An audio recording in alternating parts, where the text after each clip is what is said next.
marriage. Skip to the end. Who cares about things like vows and oaths and everything else? Man and wife. Say man and wife. You know, if your own immediate and uninterrupted happiness is the focal point of your marriage, it will fail. For our daily cancellation today, we must cancel a woman named Kelsea Ballerini, who I'm told is a country star. I know nothing about her music, but I do know everything I need to know about her personally, based on a conversation she recently had during an episode of a podcast called Tell Me About It with Jade Iovine. Now, the brief clip of this exchange, which we will play for you now, could be an extremely valuable tool, especially for young couples. Young people in dating relationships, they ask me all the time how they can know if they've selected the right partner for marriage, right? That's the big question. Well, here's one way.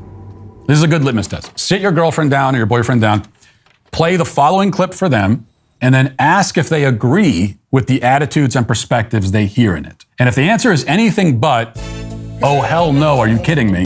Run. Don't walk, run in the other direction and never look back. So with that setup, here it is. Teen Girl Squad! Cheerleader! So-and-so! How did you know that it wasn't relationship anxiety or negative intrusive voices in your head and that it was actually like your heart speaking? That's a good question. I'm really intuitive and in tune with myself and my gut and my heart. The glitter wears off. That's what happens, and then you get into a phase where you wait for it to come back, and then sometimes it doesn't. It is such a disservice and a dishonoring of yourself if you know something is not right and you stay. I think when people hear about couples counseling, then they hear about a couple getting divorced, they're like, oh, it didn't work. But oftentimes that is actually couples counseling working. And I think what's so hard is having to break your own heart and someone else's in the process of saving yourself. Okay, so the glitter wore off after 5 years, and then Kelsea, patient woman that she is, waited around for hours, maybe even days, potentially a week, waiting to see if the magical marriage glitter would fall from the sky, but it didn't. And she doesn't want to be in a non-glittery marriage. Who would?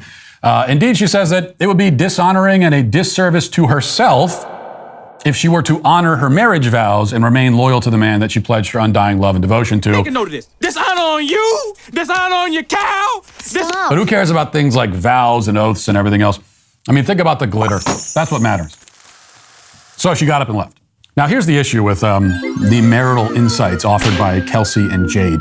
What we heard in that clip is the very common and very wrong passive view of marriage and romance. It's the idea that your relationship with your spouse is fueled by some sort of mysterious emotional force, which is often incorrectly called love, and that as soon as your marriage runs out of this mystical fuel, all you can do is abandon it on the side of the road and hitch a ride with the next car that happens to drive by. This view is popular in our society because it removes all responsibility and all blame from the individual. Love is something that you fall into, right? And there's not much you can really do to cause the one or prevent the other. We chalk it up to irreconcilable differences. It's all just stuff that happens. Oops, I'm married. Oops, I'm having an affair. Oops, I'm divorced. Oops, I'm married again. Oops, I'm divorced again. Oops, I'm lonely and isolated and everyone I've ever known resents me. Oops, silly me. I'm so clumsy. But here's the reality. These were choices every step of the way. And the state which you find yourself in, falling in and out of, this is not love. Because real love is an act of will. It's a decision. It's a conscious activity. It's something that you do. It's something that you live. Okay, love is chosen. And if it's protected and nurtured, it grows. Love is sacrifice. Love is effort. Love is everything St. Paul describes in 1 Corinthians. Love is dying to yourself. Love is many things, and none of them happen by accident. But most of all, it's a thing you do. It is an activity. So Kelsea, when she talks about the glitter, what she's really describing is the infatuation phase. But it's all she ever had with her husband, and once it died, rather than work towards a truly loving and self-sacrificial marriage, she just bailed.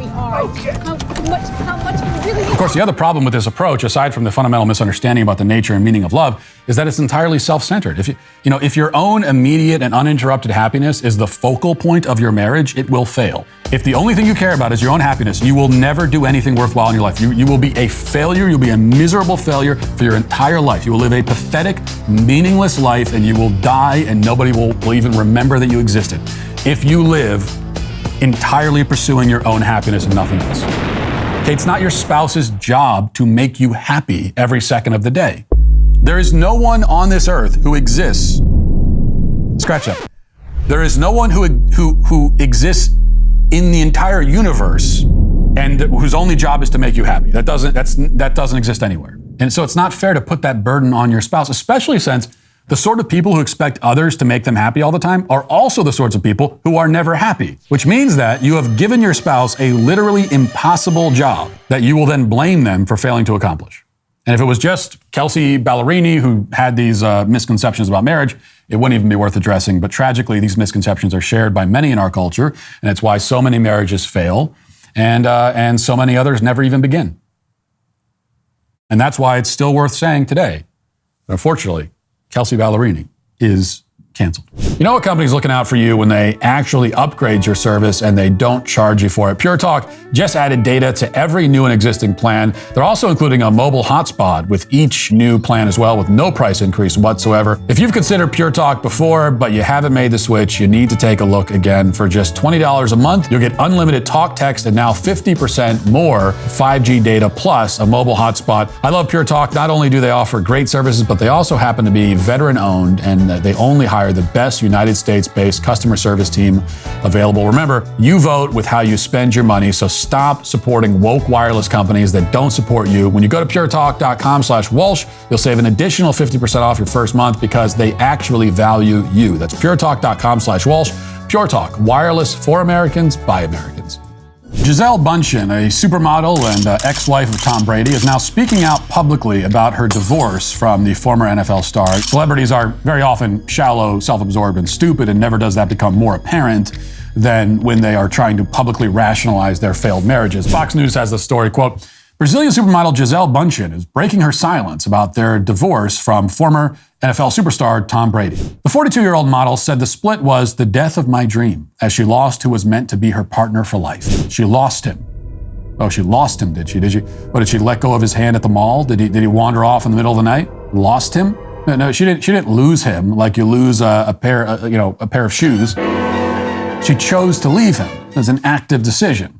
I'm not sure to what extent it was a mutual decision. Maybe it was, maybe it wasn't. But it's certain at least that she was an active participant in the divorce. She didn't lose anything. She gave up. Failure. They gave up. But don't tell her that. She likes to tell herself that this all happened on its own through forces outside of her control. Quote, it's tough because you imagine your life was going to be a certain way and you did everything you could, you know. I believed in fairy tales when I was a kid. I think it's beautiful to believe in that. I'm so grateful I did. We wanted things together. As time goes by, we realize that we just wanted different things, and now we have to make a choice. That doesn't mean you don't love this person. It just means that in order for you to be authentic and truly live that life that you want to live, you have to have someone who can meet you in the middle, right? It's a dance. It's a balance. When you love someone, you set them free to be who they are. And if you want to fly in the same direction, then that's amazing. Okay, let's clear up two things. First, if you leave your spouse, it absolutely does mean that you don't love him. The way that Gisele defines love, the way that our culture defines it generally, is essentially like this. A loving action is whatever action I happen to be taking at this moment. To love someone is to do whatever I want to do. And this is what she means when she says the word love. You keep using the word. I don't think it means what you think it means. Love is not merely a feeling. And even if it was merely a feeling, you clearly don't feel too great about somebody if you want to divorce them. A faithful marriage and a divorce are both choices. They are options actively chosen. Gisele talks about marriage using passive language. We grow apart, time goes by. Sometimes you end up going in different directions. It's like Tom and Gisele were two pieces of litter, a couple of empty plastic bottles floating in a puddle, randomly bumping into each other and then drifting off in opposite directions. Now, in any other situation, she is certain to speak highly and confidently of her own agency, her strength as a fierce and independent woman. But when it comes to making excuses for a failed marriage, suddenly she's a helpless flower being swept along by the forces of fate. Second, Gisele claims that her divorce was a necessary step in the pursuit of authenticity. Now, how would you detect your own inauthenticity or your own incongruence? Well, she says that in order to be authentic and to live the life you want to live, sometimes you have to break your marriage vows and destroy your family. Oops, but this is not authenticity, not in any meaningful way. If it is authentic, it's only because you are authentically following your most cowardly and self-serving and shallowest impulses. But there is a higher authenticity, right? There is an authenticity that we should actually strive towards.